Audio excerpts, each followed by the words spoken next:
This is the Papa and Son Sports Podcast Show. I'm Papa. Son. What it do, son? How What's you up? doing? I'm good. That's what's up. That's what's up. Oh man, it's been a little while. We skipped a week, but we back at it like we never left it. You dig? So it happened. A lot happened in that week, right? But we're gonna bounce around. We're just gonna stay with a couple things. First thing first, we're gonna jump into the NFL power ranking. Here we are going into week 9. So after week 8, the halfway mark, we're gonna look at the power ranking, and we're gonna talk about some power boxers a little bit too, with Tyson Fury versus UFC cat Francis. You know how to pronounce his last name? Ngannou. Who? Ngannou. Francis, whatever my son just said, because I don't know how to pronounce it. But we're gonna talk about them two heavy hitters too. But first, we're gonna start off the NFL power ranking right now, looking at Yahoo Sports power ranking. We're gonna go through. We want to do first 10 or first 8. Which one do? I was thinking go through it and then we just higher or lower. And Or go just through the. Say it one more time. I was thinking we just look at them quickly and just say higher, lower, just right. That's it. You want to talk about it? Not really. Just higher, lower? All right, we'll do it. We'll do it. Just higher or lower. But for me, I may say a couple words here and there. Number one, we said they have yet to peak. Last time we talked about them not peaking yet. Philadelphia Eagles sit on top of. I looked through a few different power rankings. Most of them had the Philadelphia Eagles on top. One had Buffalo Bills. Don't ask me why, but they had the Buffalo Bills on top. Philadelphia Eagles 7-1, just beat our Commanders, hometown Commanders, for the second time in 3 or 4 weeks. I can't recall. But anyhow, Philadelphia Eagles sitting at number one, 7-1. What you say? I would say just right because I can't really think of a team better than them. Because no team has jumped out as number one for me yet. I think Philly is the clear number one. They're even though I still don't know if they peaked yet. Maybe they're starting to peak, but I don't know. Both games that they played against the Commanders, actually, I think were their hardest game, to tell you the truth. And one thing I see about the Eagles is they find a way to win. Like our Commanders find a way to lose, the Eagles find a way to win. They stay in the game even when they're not winning, and they find a way to win. They keep fighting. Very, very tough, resilient team, full of talent, nice size everywhere, speed where they need it. The coach, once again, their coaching staff is seen to be coaching head above the rest. So for me, I would most definitely say Philly is on top. I think they sit right where they are. Next on Yahoo Power Ranking, you have Baltimore Ravens at 6-2. Number 2, Baltimore Ravens at 6-2. I would What you say think? that's right. Just because Bills have been very inconsistent, but so have the Ravens. But I feel like the Ravens have peaked better, I would say. Uh, I don't know, son. I don't know. I think the Ravens are finding a way to win, but from what I've seen so far, they do not look too dominant. They just look like they find a way to win. Yeah, Lamar Jackson. no team has really looked amazing against every. Other than the Dolphins have looked dominant, but when they face the actual top team, they haven't shown much. But no team has shown me that, oh, we're the best. We're just so much better than everybody else. To me, nobody. You don't think the Eagles have showed that? No. It's they've been in two extremely last sec like they found ways to win, but like they haven't really shown like dominancy against us. I haven't really seen the Dolphins. That was terrible refing, but yeah, no, I just the Dolphins look the Eagles look great to me. That's why it's number one for me, but nobody has like really showed like we're the best, 100% to me. I don't know. I beg to differ. 'Cause I most definitely feel like Philly has shown that so far. Baltimore, like I said, they sit up there high at number two. We're gonna keep going down this list because I don't think Baltimore should be sitting at number two, but that's just me. Um, we have Miami Dolphins at number three. They're sitting at 6-2. I probably would have Miami Dolphins at the number two spot. I would probably have Miami Dolphins at the number two spot. Yeah, I would think so. So say Dolphins, Trump, Baltimore. Because their offense had just been too good. So I would say that too. But Yeah, their offense has been pretty amazing. Like I said, they finding a way to win. Now here's a shocker to me. At number four, Yahoo has the Jacksonville Jaguars. too high. Too high. They're 6-2. I haven't actually got a chance to see them play at all this year, if I'm not mistaken. Did we play Jaguars? We opened up the season against the Jaguars. Last year we opened up the season. Um, 6-2. Number four spot, Jacksonville Jaguars. Say too high. I would say they too high too, because I wouldn't have them over. They got Kansas City sitting at number five, 6-2. I think They might be too high. Kansas City. Yeah. Okay. They haven't been good. Like, they haven't been that good. I Looks mean, like they sitting at 6-2. their team isn't that good. Now it wasn't that good last season, but like Mahomes and Kelsey just kind of like let them go. But Mahomes hasn't been at his 100% best. Well, he's been good, but he had Mahomes level. The last game I'll give him a pass because he did have the flu, but the Chiefs haven't looked that good. I don't think the Chiefs are necessarily better than the Bills.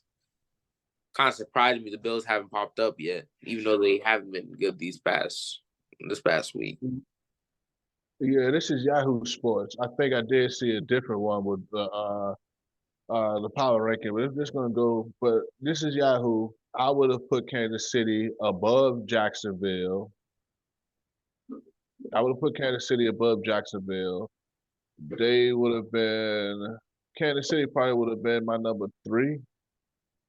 I mean, they are Super Bowl defending champions, right? My number three though, like Eagles Uh, better, Bills better, in my opinion. I think the Ravens might be better. yeah, I would have. For me, I would have Eagles. I would have had Dolphins, Kansas City. But right now, like we said, one is Eagles, two is Baltimore, three is Dolphins, four is Jaguars, five is Kansas City. And here's a team actually I think sits a little bit higher than what their record actually shows. San Francisco at 6-3 is I'm sorry, at 5-3 is listed at number six on the power ranking. San Francisco 49 is at number six on the power ranking. Higher, Say it again. higher. They're higher than number six. I would say so too. I don't know where I would fit them at, but I would say they've been top five. I would probably jump out, not jump out. I would probably bump out Jaguars and put 49ers in there. But like I said, their record says otherwise. So I guess they sit fine where they are. Yeah, it's a lot of surprises, just in general. I would say number seven. This I don't even like this power ranking. I'm going to go look for another one when we finish here because number seven we have Detroit Lions. at 5-2. It sounds like it might be going by record. Say it one more time. I think you picked a power ranking that is going by record. I guess so. Like I said, I'll find another. I think you picked a power by record. Like look under them, and it'll probably go by record. I think you picked one that goes by record. I picked Yahoo. I like Yahoo Sports. I like the cross reference off of Yahoo a lot, so that's why I picked Yahoo. But I think Uh, they're off of record. Nothing else, just record, not like an opinion thing. okay.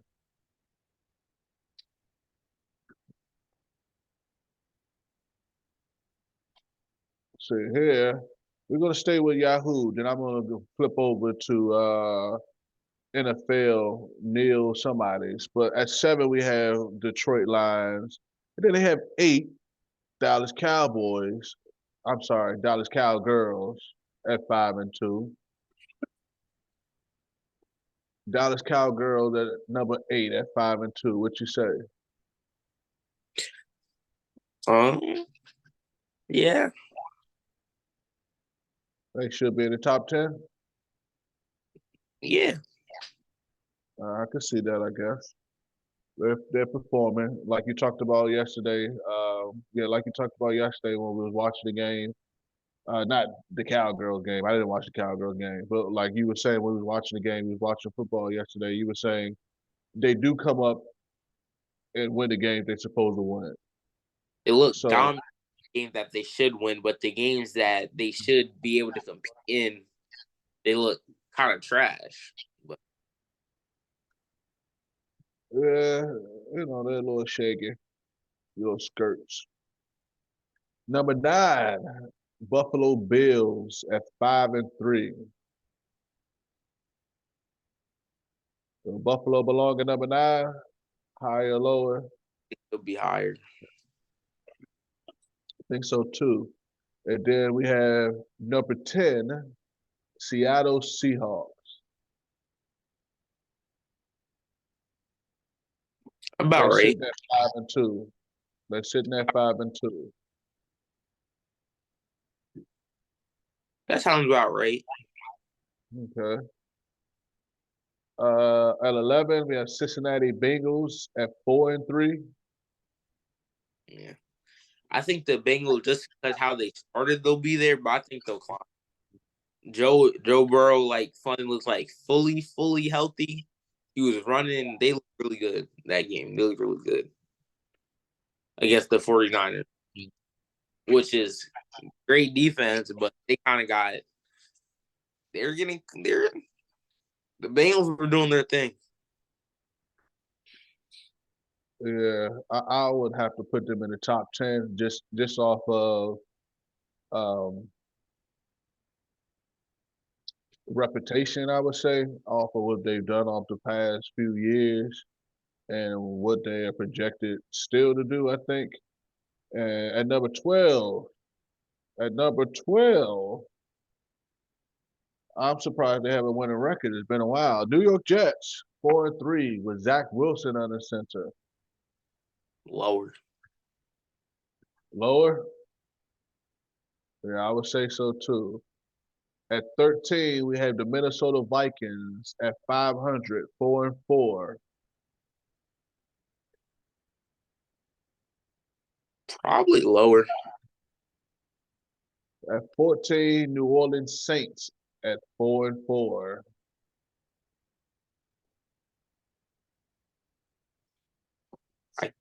Yeah, it's about right. But like, I don't know. Is this one starts getting a little harder to think about? Like, I would say probably still lower. I don't see the Saints that high really, but I can't really anybody else though. So Yeah, I know. So here's what we'll do. Here's what we'll do. Uh, where are the Commanders? where's the Commanders? On this list, Commanders are sitting at 21, 3-5. They're sitting at 21 at 3-5. Yeah, I think they should be. I think they should be. At 25. Nah, they some garbage. They were playing like some garbage. Gosh, Uh, they need to hire see, me as huh? they need to hire me as GM. Well, see, here's what we'll do. We will rearrange, or not rearrange, but let's make our own top 10. I'm gonna go to Neil Reynolds NFL Week 9 power rankings. Number one, he has Philadelphia Eagles. Number two, he has Buffalo Bills. Number three, he has Kansas City Chiefs. Number four, he has Dallas Cowgirls. Number five, he has Baltimore Ravens. Number six, Minnesota Vikings. Number seven, San Francisco 49ers. Number eight, Miami Dolphins. Number nine, Seattle Seahawks. Number 10, New York Jets. Yeah, You want to for me, rearrange the top 10 or you want to do five? I'll do 5. Give me Okay. the Eagles.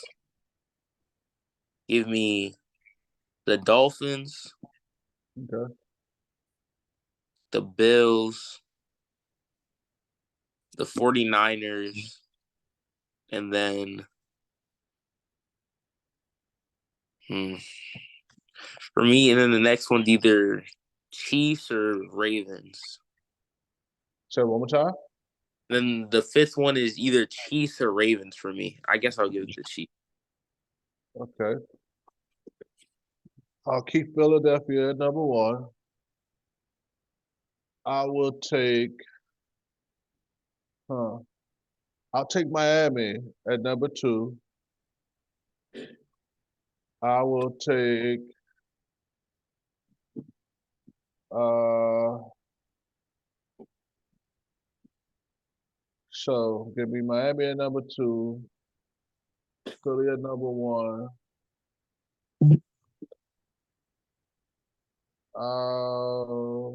The Celtics are going. Huh? The Celtics are doing good right now. The Celtics. Jaylen Brown got 36 points and Jason Tatum got 33. Oh wow, that's crazy. Um, give me Baltimore at number three. So give me Philly. Give me what I say: Philly, Miami, Baltimore. Philly, Miami, Baltimore. Give me I don't think 49ers and give me the Chiefs at number five. I'm I gonna think round out with the Chiefs. Say it again, sir. for me, I'm gonna put the Ravens at 5 instead of the Chiefs. They're gonna take the Ravens. Well, I have Yeah. the Ravens at number three, right? I have the Ravens at three. So my list goes Philly, Miami, Ravens, 49ers, Chiefs. Okay. All Now, right. now I want to talk about our bummy commanders, though. You want to talk about what's that? Our bummy commanders. Okay. What do you think our next move is? Think we sell and build, just take the whole thing down, or do you think we try to build off of what we have? Our players or coaching staff? Everything. Um, Do you think it's time to just hit the restart button? um, man, we haven't. I wouldn't say that because I think we've been building over these past few years. Building very slowly. That's why when people say we should fully restart, I don't necessarily agree, but I think our we need new head coach, new defensive coach. I think we need I think we need a new front offense completely. Our front offense needs to get redone. And yeah, I think we might have to trade away some of our players to get some capital. Like I want to see some big free agency signings instead of just like these little free agency signings that like help as like a role piece. I want to see like some of these big names coming to us. I want to see us like make some moves. Um, Big names. Who do you have in mind? They were talking about. Here we are, Monday night. We're Monday night. I'm not too sure when the trade deadline is. It's this week, I think, or next week. No, it's Tuesday, but I'm not sure if it's Tuesday 12 a.m. or Tuesday. It's usually I'm around not. like 5-ish time. Okay, so it's like midday Tuesday. Yeah, So like tomorrow. 5 to 5. Chase Young and Montez Sweat has most definitely names have been circulating Yeah. of possible trades. Oh, do you think we should get Rivera mid-season? A lot of people have been rumoring Ron Rivera getting fired mid-season or end of season. What do you think? Who is that? Ron Rivera Do we get rid of Ron? mid-season, or you think we get him at that this season, or we keep sticking with him? Um, I'm not big on cutting people mid-season. That's kind of dirty, and I don't know. I don't know. You know what I'm saying? I most definitely feel like it's our coaching staff. I think our lack of I don't want to say focus. I don't want to say prep. I say preparation. I don't think it's there. You know what I'm saying? I don't think it's there. I think one of the things that I felt that Ron was doing in his first 2 years, which is his third year, they say. I think it's But more than yeah, I don't know. I thought it was more too, but I'm thinking somebody said that Ron is just this is his third year. Um, but I don't necessarily believe in that cutting and chopping shit halfway through the season. I don't know what it I, does. Say it again. I believe in it. I think he should get fired as soon as possible. You think he should be fired as soon as possible? Mandate Like I off. said, I mean, I think it's inevitable that he will be fired. So if we're looking at it like that, I would say, okay, get it out the way. But I want to give him a chance to finish this season. I want to give him a chance to take command of the Commanders because, like I spoke on before, I don't see him as the head coach. I kind of see him, and he just seems like he's in limbo to me. He just seems like he's kind of there, and he seems like he's 1 foot in, 1 foot out. Kind of like, yeah, the hell with this shit. I kind of like this not about to be my problem. This not about to be my headache. I think that's why I say I don't like getting rid of people halfway through the season because you have that lingering over your head, that's in your mind, in the back of your thoughts, and it makes way for your moves that you make throughout the time that you're there. Nobody wants to be somewhere where they feel like they're going to be replaced. Nobody want to be somewhere where they feel like they're second fiddle. So I don't think that helps us any. Like I said, I want to give him the chance to finish this year. I just wish that he would take more command of the team. I saw on, and I can't remember if we went for it or not, but there was a fourth down play, and him and Eric, whatever the damn name, Eric B, it seemed like they were bumping heads. It didn't seem like Eric had the respect that he should have for his head coach. It seemed like to me Eric had an arrogance when Ron was talking to him as if he knew better. Now, like I discussed with you before, I don't think Eric is our head coach. I don't think he's head coach material right now. Like I tell you, I think he flipped over that paper too much, his play calling too much. Uh, I think he plays a good quarter to a good half, but he most definitely does not put together a cohesive four game by no stretch of the imagination. So I think that the arrogance that I think I saw, he needs to humble himself because I think that's a part of the problem. He came from a winning machine in Kansas City. Now I know a lot of players have spoke out in defense of Eric when they were saying he was a bit intense and he was doing too much. They was like, just get on board. He's going to make you better. Like I said, I think he has the arrogance that he should have had because if he was like the arrogant guy that I saw on Sunday when they were trying to decide on what play to run for this fourth down play, he would be a head coach somewhere. They wouldn't. Kansas City wouldn't have let him go if he was meant that much to a scheme or organization. So I think that he really needs to find his place and fall back. And I think Ron needs to step up. I think that's our biggest problem. I don't think Ron. Is huh? I don't think Ron is. I You think think Ron? yes, the head coach. We should have a head coach that does that, but I don't think Ron is the guy to be doing that. He has had. I think I saw something saying he had 2 seasons with more than he had like 2 or was like 3 seasons with over like winning season or seasons over 7 something like that.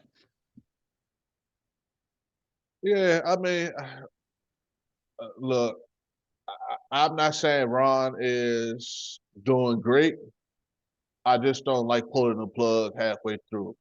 If you was going to pull the plug, I think we should have did that at the beginning of the season. Now, if they would have did that at the beginning of the season, I would have been okay with that. I just don't like pulling the plug halfway through because I think it creates more confusion. For me, I feel like the season, like mentally, this season is kind of over for me. Just how it is for me. This season kind of over to me.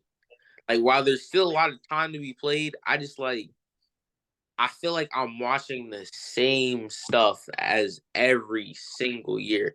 I feel like we have been in this like either bad or just mediocrity for way too long now. I'm just ready to get going. Like I'm tired of being either bad or just the medium always. It's annoying. Like we've been Yeah, sitting in that state for the longest now. yeah, I most definitely can agree, but I think it has a lot to do. I think it's deeper than.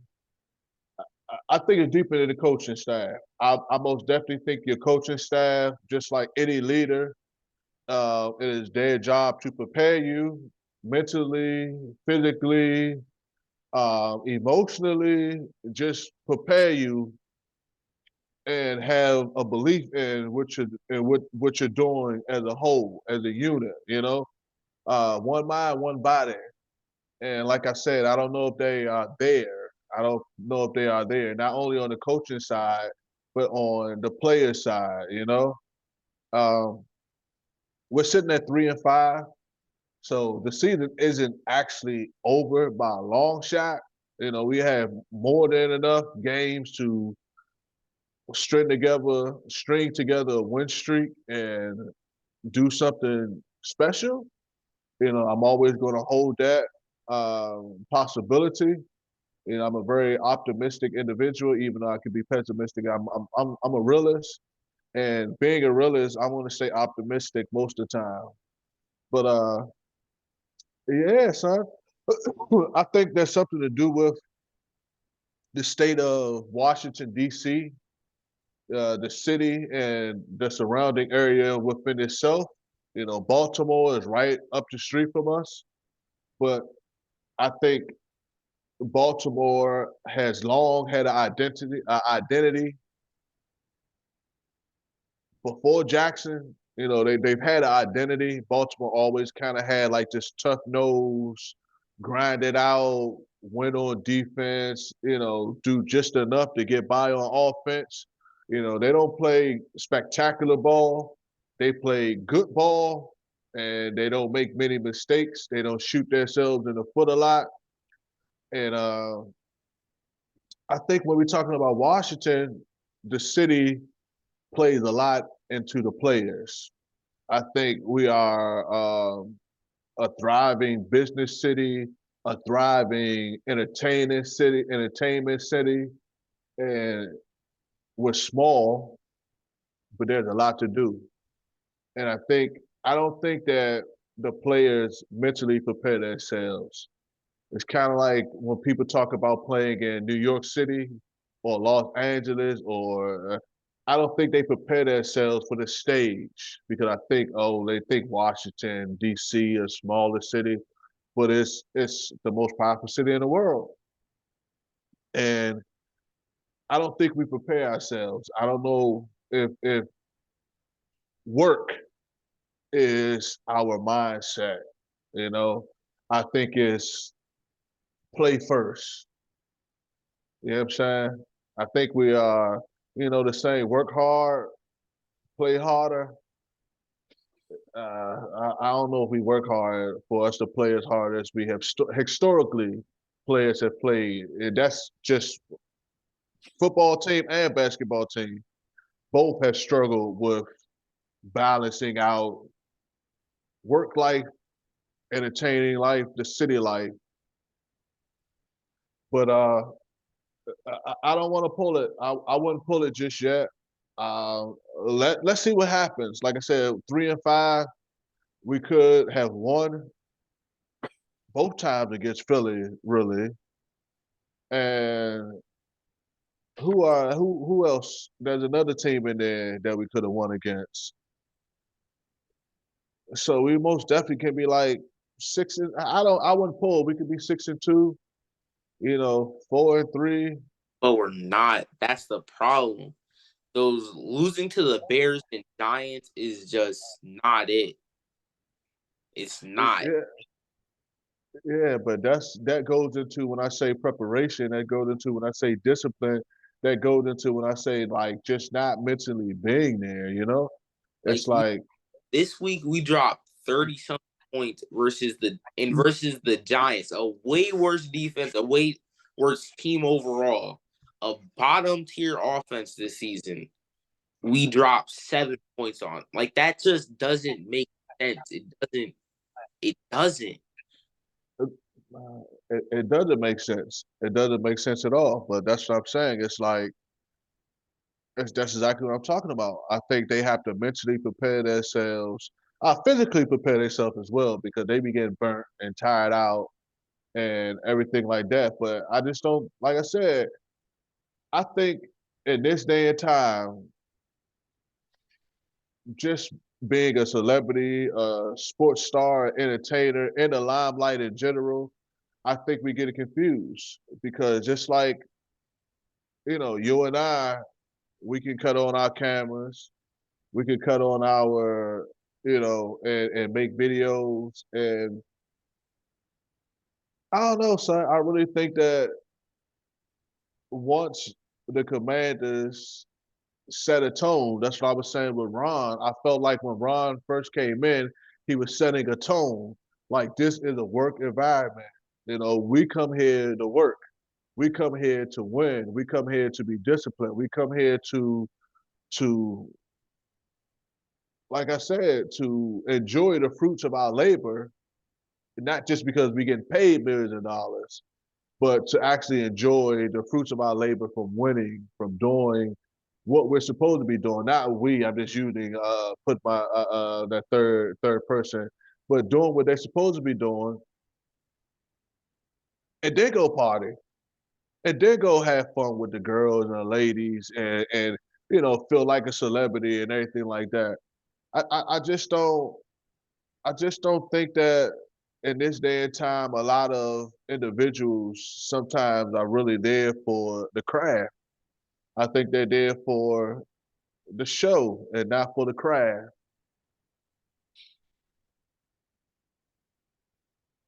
But I really don't have a whole lot to say about the Commanders because, like I said, I think they should be better. I think all the pieces are there for them to be better. I think everything is there. Everything is there. All they need to do is come together and make something happen. But what is it? We talked about this, but it's what we're talking about. Like I said, as a whole unit, that's another problem. I think is with today's society, just in general. I think we think that singularly that we could get shit done more so than we could get done as a cohesive unit or cohesive group. And don't get me wrong, I'm a guy. We're gonna transition over to the boxing, but I'm a guy who been told just like you come to notice. It's not always what you know, but who you know. And I think me personally, I get caught on what I'm able to do because that's just who I am. But as the older I get, the more I see the vitality of networking, of coming together, because we're not going to be able to solve anything singularly. I don't care, you know, we may be able to solve our problems, but as far as the world, as far as the community, as far as the team, we're not going to be able to do that on a single person individual base. And I think once we come together and that gets embedded in our heads and our souls, and that's whoever come and take part of the team. That's why I like Magic Johnson being there. The other guy who's like the majority leader, I forget his name, but he reminds me of I don't know, I don't really like him too much. What's the like the guy that they always be advertising as the owner? Josh Harris. Who? Josh Harris. Yeah, I don't like him at all. To tell you, I ain't gonna say at all because I don't know him, but I don't like him. I don't like the energy. He just seems like seems like money. You know what I'm saying? He seems like money. That's why I like Magic being there. Magic is most definitely a great owner, a great businessman, but he's one hell of an athlete. He's one hell of a competitor. He's done this for a living and he's done it very well. So when he speaks and he's telling y'all he's telling them y'all don't want it bad enough. Y'all don't want it bad enough. Basically, in a nutshell, that's what I see. You know what I'm saying? They don't want it bad enough. And Sam Howell, like I said, he can put up great numbers, but in clutch time, and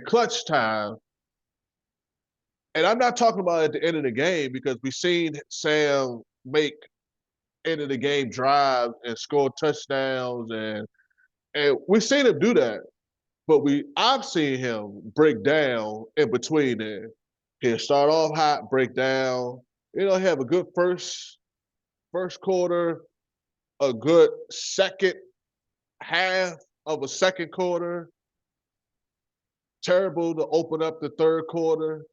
Terrible to open up the fourth quarter, and then want to come back and try to play like this, come from behind in a game that we was winning against Philly. I just like I said, consistency and just a better drive to want to win. Like seriously, you got to want to win. I know you're not gonna win them all, but if you kind of complacent with losing, and it seems like the Commanders, with a losing record for basically the last 30 plus years, that's what you kind of walk into. So in that sense, you know, I say I don't know. We'll see what happens at the end of tomorrow as far as the trade deadline goes. But let's go into boxing. Let's go into the Tyson Fury and the Francis. What's his last name, son? In Ghana. I'm gonna hand it over to you. Tell me what you saw. Tell me what you think. I just think the same thing I've been seeing in boxing fight after boxing fight. Boxing has been taken away from the sport itself as a combat sport to move into politics. Boxing is a huge politic driven sport. Just because something is supposed to happen, if you give them a chance for them to get the result they want, they're going to rob you. They're going to give the known person the win. As long as you make it like where it's even a chance for the real boxer to win, they're going to rob the person that's less known. Like Ngannou, UFC guy, amazing, extremely hard in hitter. But Tyson Fury is a heavyweight champion of the world. He is the big guy. Ngannou clearly won that fight, but even Ngannou said before he came in, if it goes to decision, he knew that he would not win that fight. He said he knew this before the fight happened. I just showed even from the outside, people see the politics within boxing. It's not fair. Yeah. Yeah. A lot of people have always talked about that historically. I think boxing historically, well, many sports, because all sports really, all sports. I just think with boxing, it being with boxing being a one-on-one sport, with boxing being determined by three judges, I think they have a lot more leeway to miscrew shit and kind of dictate things. You know, I've seen it a lot in basketball. There's a documentary that's out talk about the referees. One referee in particular. I was a huge, I'm still am a huge Laker fan, but Shaq and Kobe. I was a huge Shaq and Kobe Laker fan, and when I'm younger, I'm young, I'm a teenager, and I'm watching it, and the referees are calling all these fouls, the Lakers being down by 10, 20 points. And then, of course, you got to make the shots, you got to get some stops. But the referees keep blowing the whistle, keep blowing the whistle, keep blowing the whistle. And then next thing you know, miraculously, they're back in the game and they're winning games. Now, years later, you have a referee come out and say that basically he was cheating and he was throwing these games because he was betting on them, and he was throwing these games or swaying these games to go one way or another. So that is historically a problem. And I think when you have a sport like boxing, it makes it easier because, like you said, you got to go in there and really demolish the person or knock them out. Because I think I think he demolished Tyson Fury, to tell you the truth. I think Tyson Fury came in there. I don't know if he was playing, if he ain't take him seriously, because if you were watching Francis training, it looked like he was slow. So you can tell he didn't take it seriously. Right after the video of Francis boxing, he planned a fight 3 months later. He didn't take it seriously. Yeah, you can most definitely see he didn't take it seriously. Then they was in Saudi Arabia. And I'm not trying to be funny or nothing like that, and I don't really want to get too deep into race issues or race topics right now. But the energy that I saw was just bad. Like it was just bad. Like the African didn't stand a chance, and we're talking about the Middle East. Saudi Arabia is not that far apart from Africa. But I don't know, man. It's like it's sad to say, but the black man, the African descent man, is most definitely the most disrespected man on planet Earth. Even though we're the most powerful, even though we're the most dominant, even though we're the most um, seeked, even though we're the most, like I said, we're just superior in a lot of different ways. To keep it a buck, but we are most definitely the most disrespected, and that has a long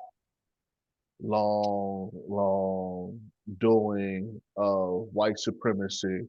But that's neither here nor there. But the energy in Saudi Arabia just looked bad, from the beginning.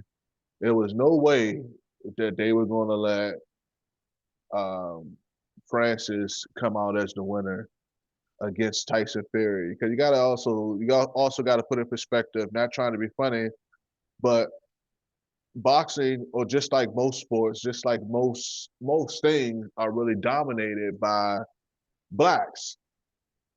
And when you I don't have, part of that. I huh? think let's use a UFC guy.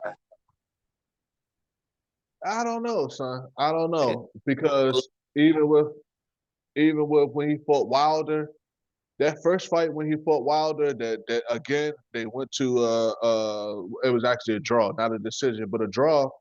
Wilder beat him. Now the next two fights, Wilder got his ass beat, hands down. But that first fight, Deontay Wilder most definitely was the winner. But once again, anytime that you have a white face, especially a white male, they're gonna make them the poster child. They're gonna make them the poster child. We've seen it there. We see it with, it's going to happen. I'm not trying to bring race all up into our conversation right now, but it's most definitely going to happen. I was told years ago by um, a white individual, a white older woman who who was the grandmother of my best friend at the time. She told me flat out. She says, Willie, I just want you to know, not because you're not capable, not because you don't have the credentials or anything like that, but if you're sitting across going for a job, and you're sitting across a white male with blonde hair and blue eyes, he's going to get the job before you. So, like I said, you're going to become the poster child. He's most definitely going to become the poster child. And I like Fury.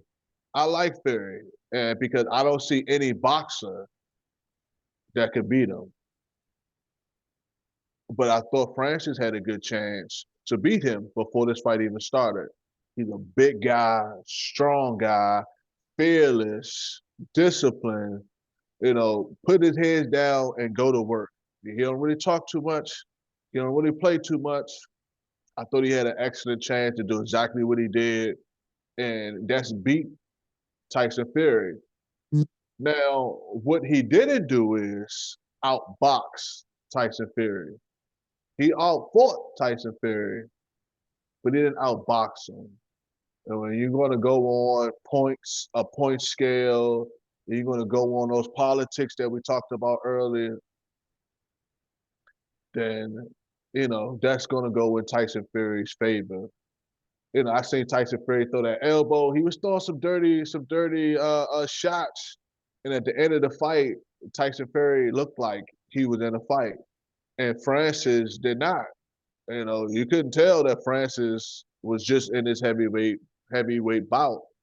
Like Tyson Fury knocks around everybody else and lumps everybody else up and knock everybody else out. That didn't happen with Francis. And he did land some nice shots on Francis that I saw when I went back and watched the highlights. He landed some nice shots on Francis. That's why I say he outboxed Francis. He landed some nice shots, but they didn't phase Francis. But they counted as points. But if you're looking at it from who won the fight, not the boxing match, but who won the fight, it's obvious who won the fight. But like I said, anytime you have a white male to be a poster child of a face of anything, they're gonna use them. They are most definitely gonna use them. So you most definitely are gonna have to destroy that poster child image. You can't go in there and tarnish it. You're gonna have to destroy it. Uh, yeah, man. Yeah, we're gonna have to get into the NBA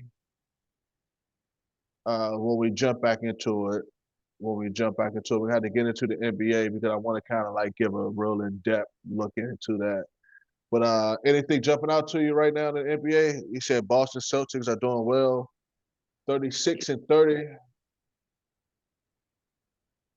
Said Jaylen Brown got 30 something, and so do Jason Tatum. Mm-hmm. Yeah. The young guy is what I'm looking forward to. I want to see him grow over there in San Antonio. We'll talk about that a lot more, but I think he had a chance to be spectacular. But we'll see what happens. Where Yeah, we at, son? man, it's time to wrap it up. Time to wrap it up. All right.